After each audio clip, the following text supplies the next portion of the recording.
Welcome to the LA Business Podcast, a forum for business owners and senior executives to share the experiences about the elements that drive their success. Your host is Robert Brill, CEO of Brill Media.co, an Inc. 500 company delivering the power of hyperlocal advertising. Robert writes for Forbes, Inc. and ad trade publications.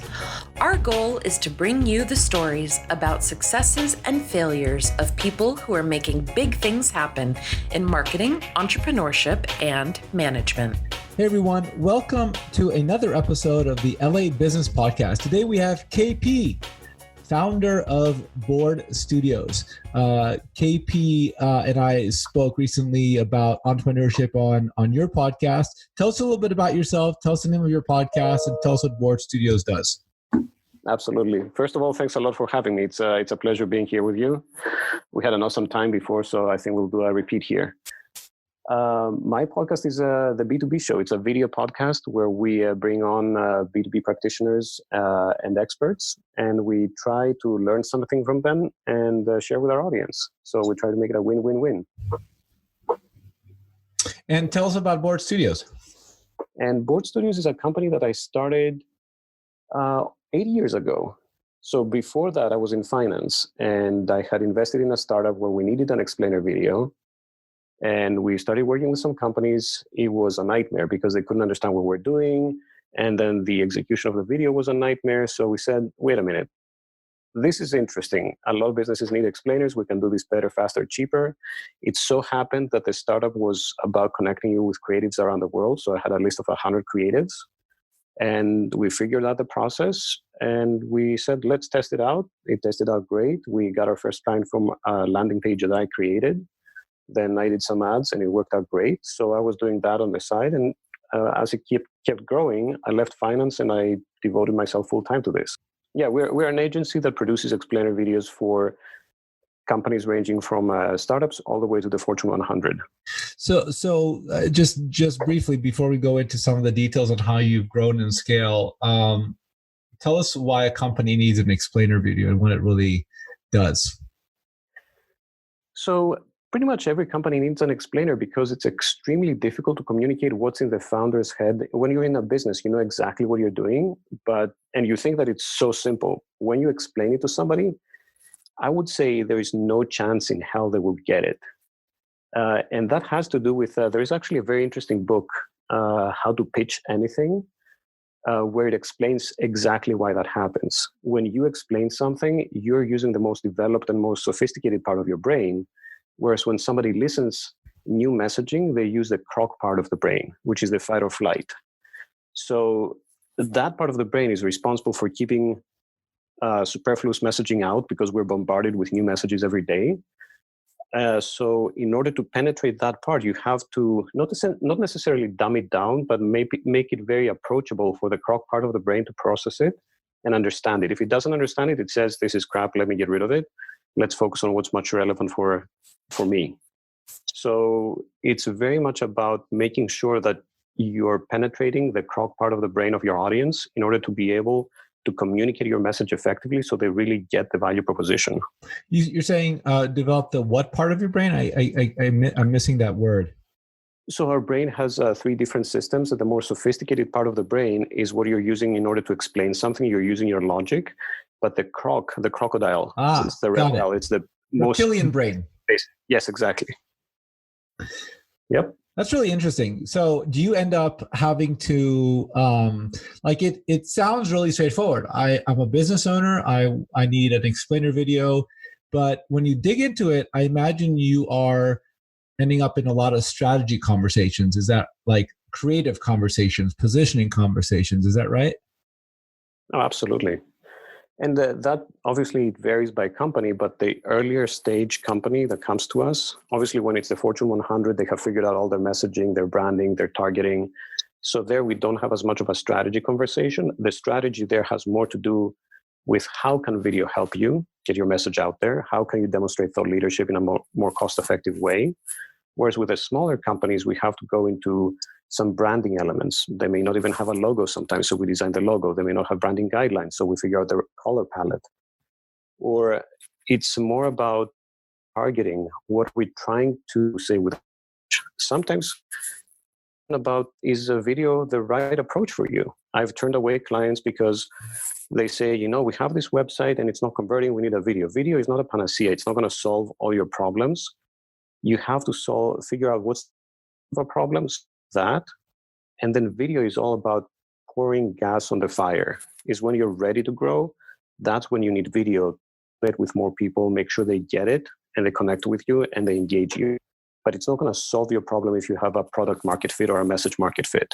When you realize that digging into or engaging with a client is going to require like 5 levels of development just to get to the point where you can actually make a video, how do you handle that? Because I imagine you can't price the same way when you work with one company that knows exactly what they need versus another company who's just like, I have no idea what's going on, but I know I need a video. Like, how do you manage the different type of clients there?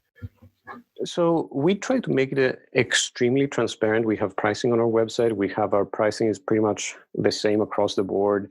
It doesn't matter if you're a large company or a small company. If you need a little more work, for me, it's fun working with startups and helping them figure out some things.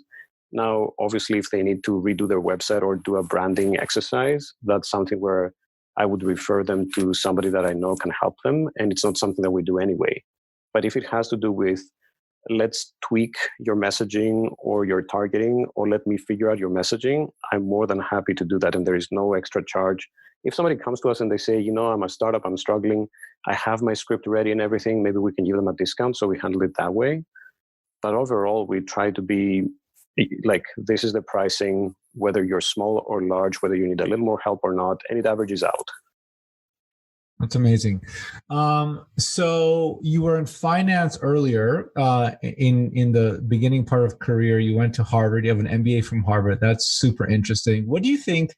I've always, I know a number of people have their MBAs from like USC and other schools. Like, what do you think an MBA? What kind of a competitive advantage you think you have because of the MBA? I have a bachelor's degree, and so it's an honest question. Like, what is it? Yeah. What am I missing by the fact that me not having an MBA type of thing? It's something that many people struggle, and they ask me this question. And when I'm in groups, you get very different answers. My answer is that the primary value is in the network.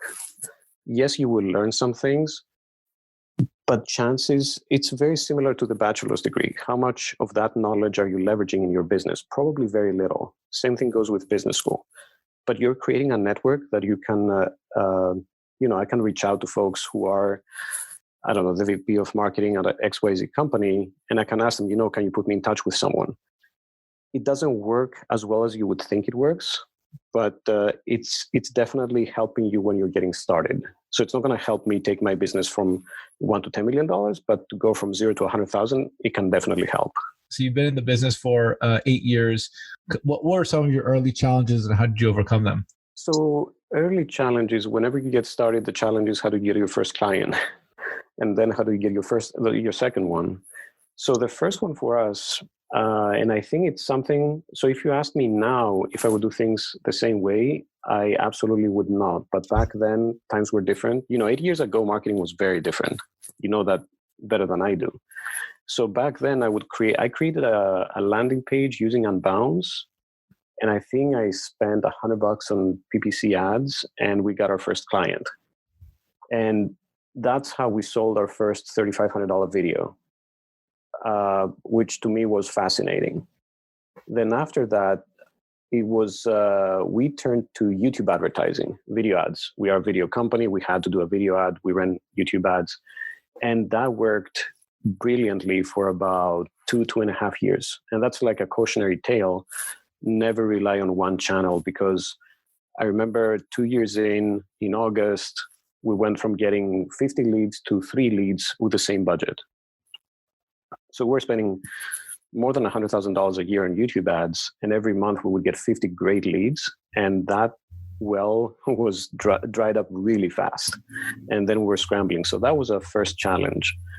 And at that point, we got into this cycle of trying to figure out what works. So I've tried throughout these years everything: LinkedIn ads, other PPC ads, content marketing, SEO.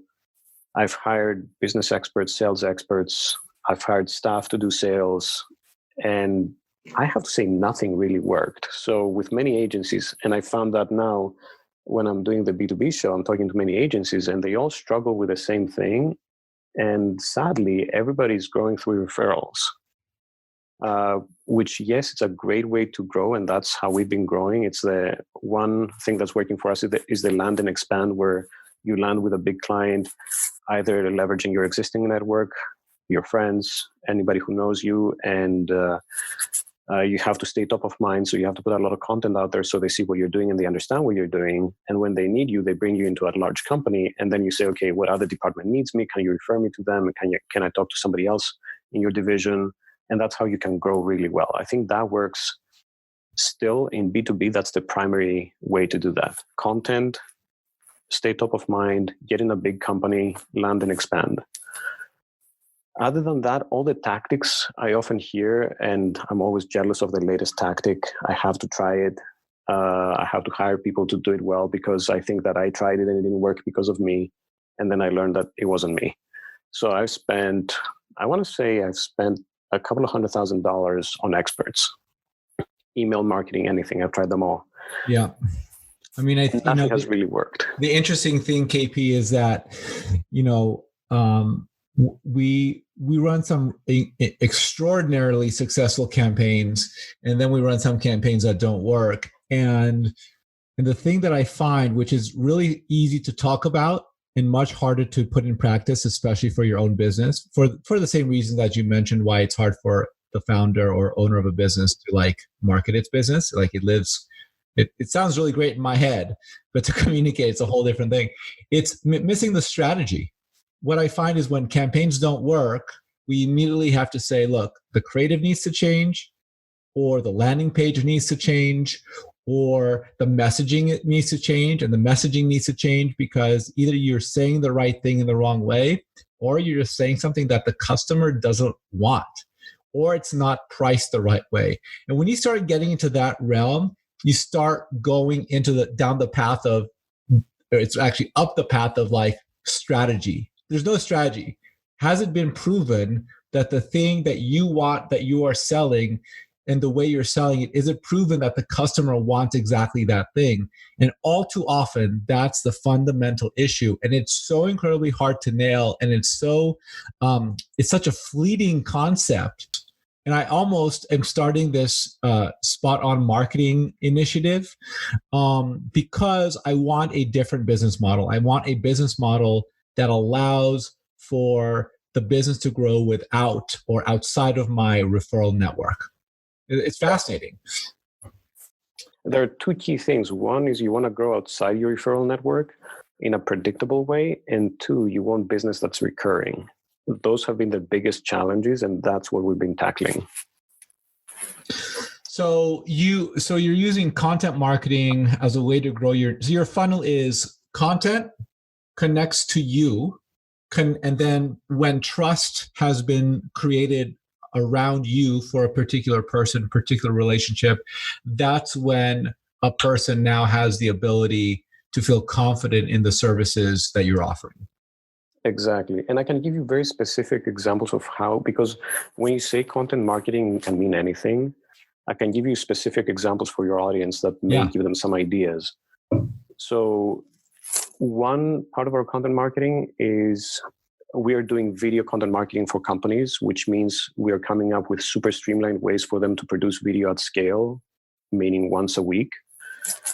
And we make that very cost effective. So in order to promote that, we are creating a lot of videos ourselves where we explain why you should be doing video on LinkedIn, why you should be doing it on YouTube, how to do it the right way, how to get views, how to get leads from that.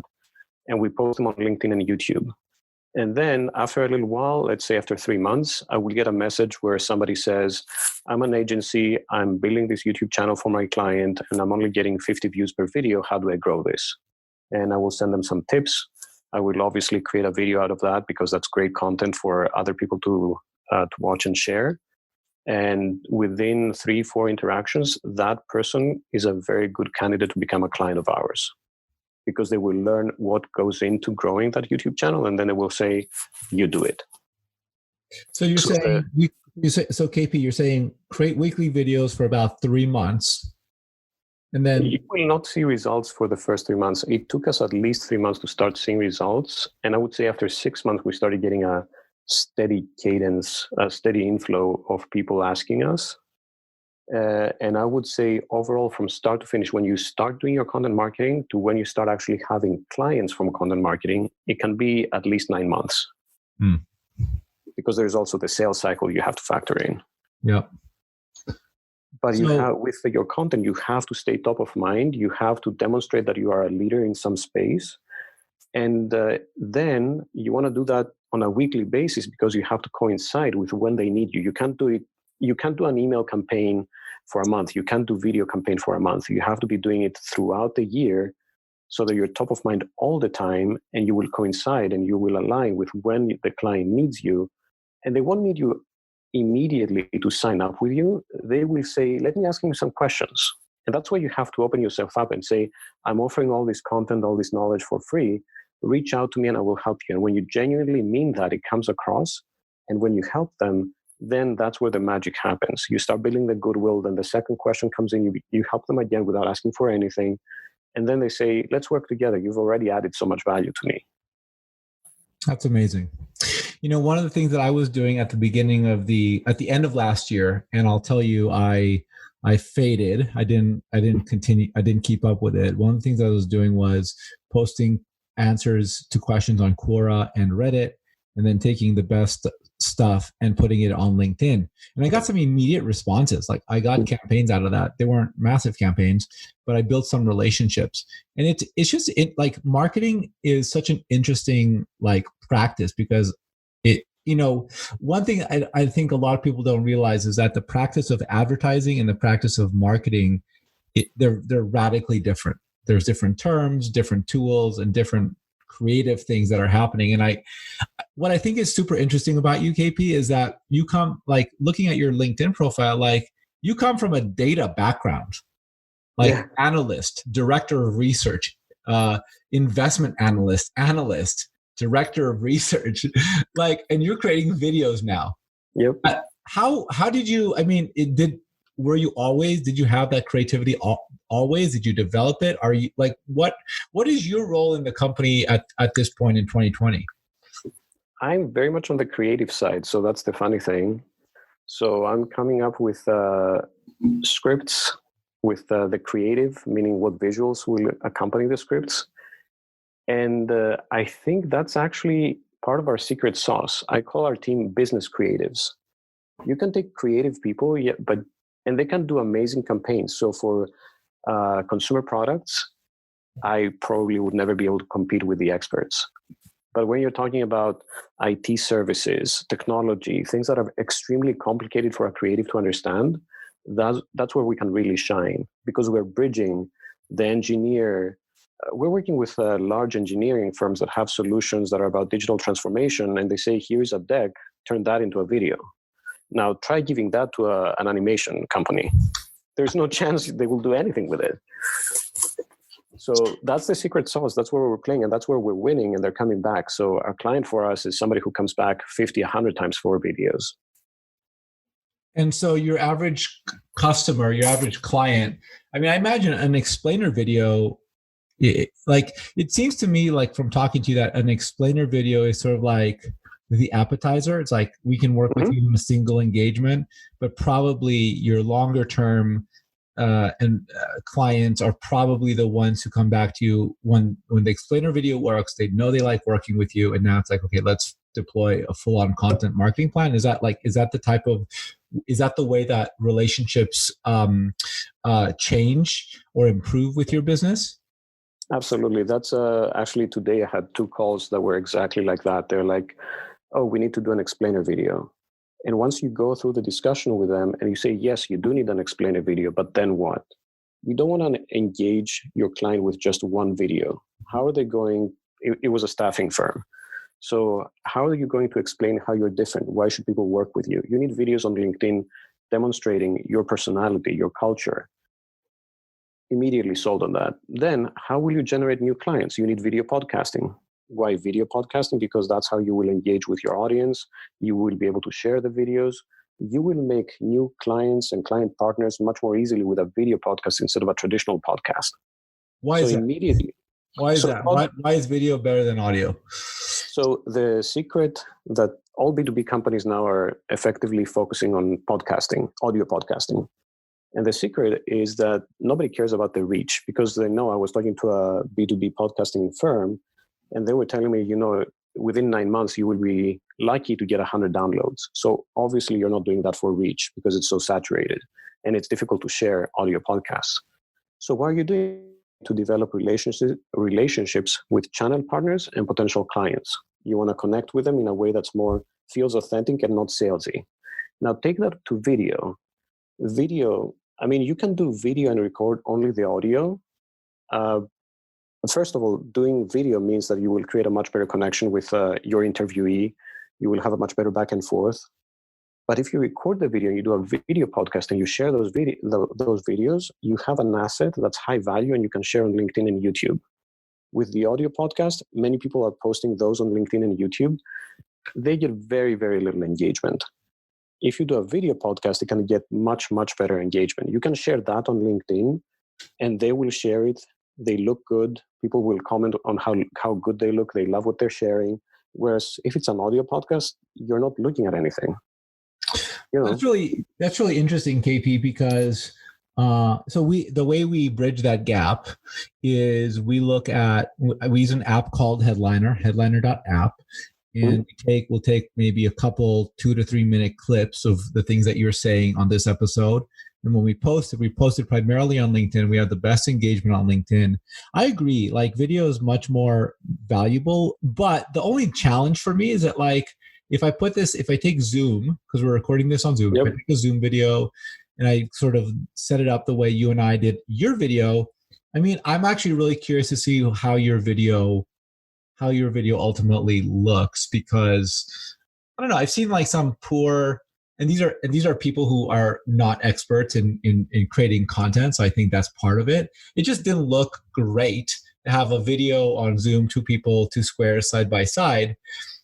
But I think there's a way to make it much more aesthetically pleasing than the few examples that I've seen. You can definitely make it much better.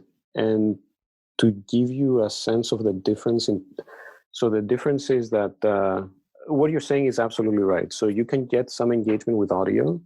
I think the challenge with video is the cost, frankly. If the cost was the same, everybody would be doing video. It's definitely better in that regard. It gets more engagement. For us, when I post my educational video content on LinkedIn, I will get about 200-300 views. When I tag the CMO of a company I interviewed, I will get 5,000 to 6,000 views, because it gets propagated to their audience. It gets likes from them, comments from them. It expands my network, and it's an asset that they're very proud to share with their audience. Yeah. Whereas on audio, I don't think they would be sharing as much, and I don't think their audience would engage as much. However, that comes with a cost, because you have to edit video now, which is not as automated as audio podcasts. Sure. You don't have Headliner app. You don't have any of that stuff. And you have potential issues with the quality. If somebody comes on the show and they have a crazy background, or their camera is dropping, or things like that, you have technical issues you have to deal with. Sure, absolutely. I was at Social Media Marketing World last week, and a lot of people were talking about video as the primary focus. It was really interesting. Just as an aside, the framework of the conference, when Mike Stelzner did his keynote speech early in the first day, they basically looked at the effectiveness or the growth of Disney Plus, Netflix, Amazon Prime, and other connected television channels. To say a couple different things. Number one, traditional television is on the decline. It's still about a $70 billion business, but digital advertising is a larger business now overall. But so traditional TV is on the decline. Connected television or over-the-top television or internet TV is ascending. but it's really interesting to hear the implication at a conference for social media content creators that YouTube is an opportunity, that like what the general sense to me is now we're in this phase of aggregation, of coalescing different types of content, whereas in the past social media was kind of like its own thing, and I still think it kind of is. But as social media content creators and marketers start to push more towards video, you now have this swath of content that starts to directly compete for attention with the largest networks, Netflix, Amazon Prime, Hulu, etc., in the world. And so it's interesting. Like if I'm you, I'm loving this, right? Because you're the company and the type of company that's going to benefit from a world that pushes more towards democratizing the ability for video communications. Like, it's a great place to be. But to me, it's really the first time I saw social media content creators, everyday content creators, being amassed alongside connected TV content developers, the big ones in the world. It sounds like it's a great opportunity for you and your company over the next probably decade. Would you agree with that? Absolutely. It's a very similar point. I recently listened on a podcast that somebody was saying you should think of competitors as Netflix and Hulu going forward, because you have to be creating content. You have to think of yourself as a media company. That's the only way to connect with your audience and add value to them. So you have to compete with the people who are competing with their attention. That was very interesting. But the other interesting thing from what you were saying is that many of the content creators are now turning to YouTube. And I think one of the biggest challenges is that they're seeing people who have 5 million subscribers, 10 million views, and they're like, if I'm a B2B company, what am I doing on YouTube? And that's why about a year ago, I started interviewing people who had channels on YouTube, and they had them and they were posting every week. And I was thinking, why are they doing it? So I started calling them up. I've talked to a dozen of them so far, and they all say the same thing. It's very different. When you're doing B2B, you have to think about hundreds of views. There was this branding agency, and he's getting 300 views per video. And he says, this has been the most successful customer acquisition channel for me, because I get 300 views that are highly qualified. Then I go to a meetup, I go to an event, they say, oh, I've seen your videos. And they already know and like me. And I'm winning business from these 300 views, which sounds fascinating, because in digital marketing, it's a numbers game, and you're thinking 1% conversion or 0.1% conversion. For him, he says, I only need 3-4 clients. So I get 300 views and it's awesome. And then I saw it for myself with LinkedIn views. I'm getting 200-300 views, and then I'm getting inquiries that turn into clients, and I've seen it work. So that's the fascinating thing. And that's what's keeping many B2B services businesses on the sidelines. But I think that's the biggest mistake, because it will take 6 to 9 months for the YouTube algorithm to pick you up as a sophisticated creator and promote you. And once that happens, your competitors who are doing that will be way ahead of you. Yeah. It's like with a lot of there's similarity to me when we run campaigns, right? There are advertisers who say, I just want to generate sales. And then they tell us, well, we want to run connected television ads, which are good for demand generation, but they're not going to be as effective as like banner and Facebook ads at driving sales. Not to say you shouldn't do it, but the key learning is the KPIs are different. The learnings are different. The expectations are different. And these companies who are understanding that the expectations from YouTube, they can drive, to your point, they can drive business if you're okay with the fact that they got 300 views or 100 views, not 1 million views. I think that speaks to maybe a lack of either socialization, like companies who just don't have the ability to come to that knowledge because no one else in their network is doing it, or it's a mindset block. I'm not going to do this. What am I going to do with 300 views? But I love these like nuggets, because my hope is that someone listening to this podcast is like, yeah, I'm cool with 100 or 300 views, because that can generate sales. I have to believe in that. I think there's a lot of misinformation and headline reading in the marketplace, and people really just need to buckle down, do the stuff that's right for them and communicate in the way that's right for them, and understand that expectations should be different, and despite those different expectations, you can drive business. Good on you for saying that. I love that. Awesome, man. Absolutely. How can so two final questions, KP. Number one, I'm a big foodie. How should we, like, what do you love to eat? I hope it's not about health related. No, I love. Look, if I could live my life eating hamburgers and pizza and Mexican food and not like put on a bunch of weight, I would 100% do that. But I have to eat healthy every now and then. But I love good food. Okay, so for the good stuff, Planted Donuts, specifically their peanut butter and jelly, peanut butter encrusted. So it's a donut with a hole in the middle. It has jelly inside, and they dip it in peanut butter with chunks of peanuts. It's awesome. Where's that? They have it in New York City. So Grand Central Station, they have a station there. I think it's called Planted Donuts. Planted Donuts? Yeah, they're using plant-based stuff. So it has no flour or something like that. Okay. Really good stuff. On the healthy side, there is Alfalfa, which is a very local company, small company that does these salads that are amazing. They use amazing ingredients, and that's why it's a little more expensive, but it's out of this world. And their concept is so interesting. They have salads and donuts. That's what they're selling. It's crazy, but it works. So the name of the company is Alfalfa? Yeah. Huh, interesting. And so are you buying these salads like prepackaged at the market, or are you buying them? Got it. Yes. So Alfalfa. Okay, very interesting. Alfalfa, and you're buying these in New York, like at the supermarket. That one is in Hoboken. Okay. Cool. And KP, how can people? Yeah, I imagine that's eatalfalfa.com. Yeah. Mm-hmm. Interesting. All right, I'll take a look at that.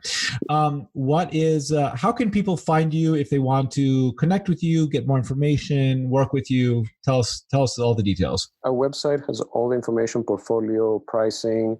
We have Mastermind Video Marketing 101 on there, a lot of free resources. So it's boardstudios.com, BOARD studios.com. And on LinkedIn, find me personally, linkedin.com and then /PAPAKONS, which is the first part of my very long last name. I love it. And I connect with everyone, but if you connect with me, you'll be able to see my videos and everything. And on YouTube, we have the youtube.com/Board Studios, where you can see the B2B show, where we interview a lot of experts like yourself. Awesome, KP. The B2B. You said the B2B show's on YouTube? Yeah, youtube.com/Board Studios. Cool. I'll take a look. Thank you, KP. I appreciate your time. It was great to talk to you. Thanks for having me. I appreciate it. Thank you for listening to this episode of the LA Business Podcast. If you like what we're doing on this podcast, please consider subscribing on Apple or Google Play, leaving a 5-star review, and sharing with your friends. If you have any questions, comments, or recommendations for a guest you'd like to hear on this podcast, please email me, robert@brillmedia.co. Thank you. Have a fantastic day.